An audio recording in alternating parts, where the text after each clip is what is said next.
Hi guys, Mr. Grow here. This is a little demonstration / tutorial on how to work with Prismacolor pencils to create color value scales, which we're going to be working on as we attempt to learn a little bit more about how artists use color.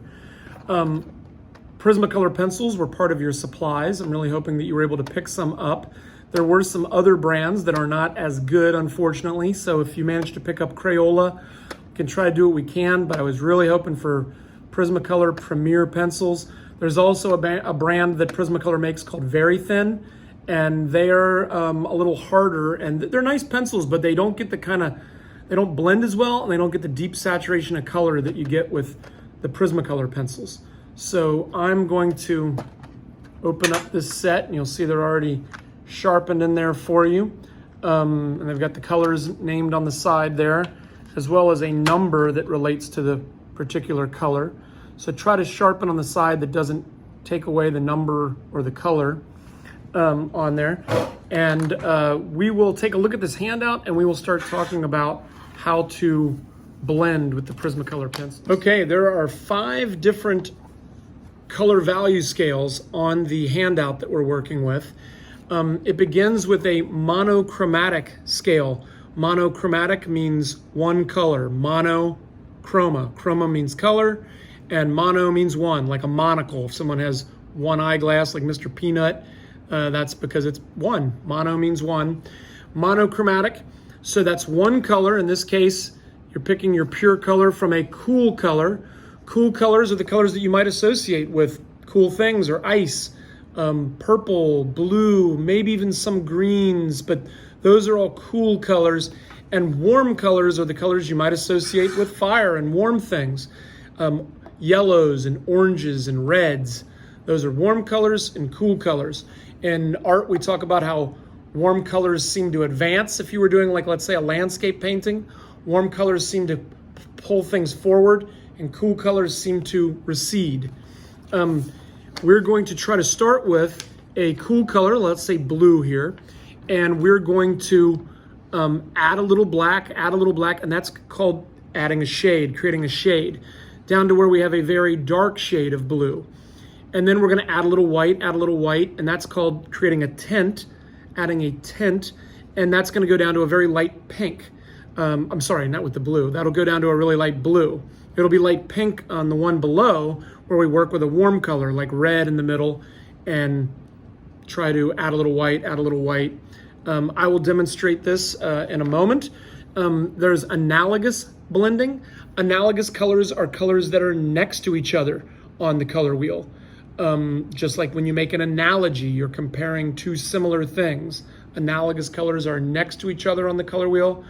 And you'll see in this case, it might be going from red to orange to yellow, or from blue to violet to red, or our bottom one, yellow to green to blue. Those are colors that are all next to each other on the color wheel. If they're across from each other, they're complementary colors, like orange and blue. They really pop out when they're next to each other, and those are complementary colors. Okay, let's get started.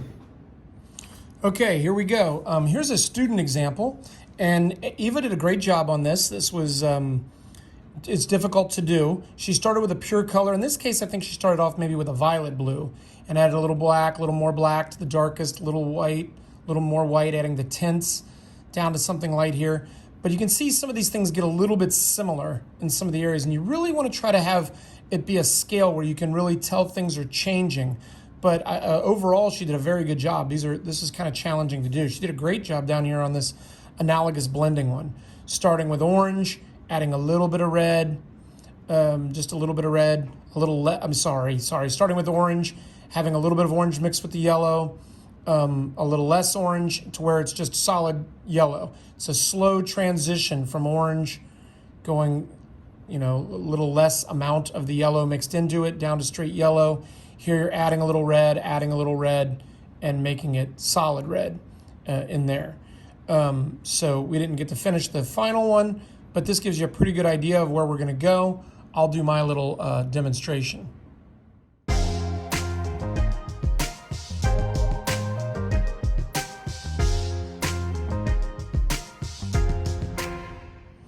Okay, and that was the tint of blue from going from pure color of my my True Blue pencil here that I was using, and then added a little white, a little more, to where on this one I tried to keep it as little as possible.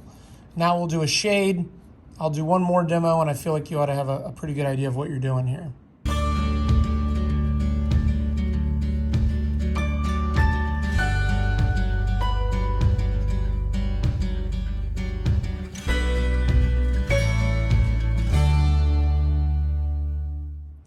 Okay, now I've completed the value scale. I've got it going from the lightest tint here up to the darkest shade with the pure color in the middle. And a lot of getting this to look right is really getting used to controlling your pencil pressure and to blending colors. Like I could do this with just the blue and letting a little bit of the white of the paper show through, but I am pressing down with the white pencil into here and really trying to blend those colors and press down. Could even make it look smoother than I did, and trying to get a nice transition from light to dark. Also, it's recognizing that the dark color can really overwhelm the lighter color. You've got to kind of control that and go easy. Like, had to go really easy with the black and kind of build it up little by little. Otherwise, you can get too dark too fast on there. Okay, in the next value scale, you're doing the exact same thing, except with red. A little bit of white, all the way down to the the lightest tint of the red, a very light pink, and then adding a little bit of dark, a little bit of black, more black, to where you have a very blackish red, very deep red over there. It's going to be kind of like a black red. It's going to look kind of nasty probably, but blend it in there together, making it look nice and controlled, keeping the craftsmanship good like we did above here. Everything's in the box and filled up. And then we're going to do the analogous blending. So that's what I'm going to demonstrate, because that's a little bit different. We're going to move from red into orange into yellow. So I'll do a little demonstration of that.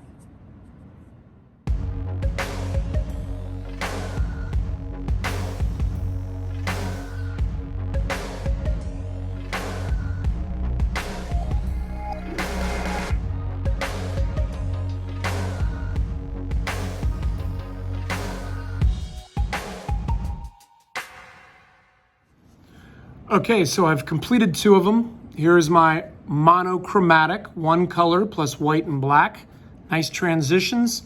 And then here is my first of the analogous blending value scales, where I've started, and I always fill in the solid color where it says the name, just orange solid, yellow solid, red solid, and then carefully try to do the blending to get a nice transition. This seems like a little bit of a jump. Maybe I could go back in and put a little more orange there, just a tiny bit, but pretty good overall. And then you're just doing the same thing again with 3 different analogous colors and creating a little, it's almost like a little color, it is a little color scheme that you're kind of doing down there.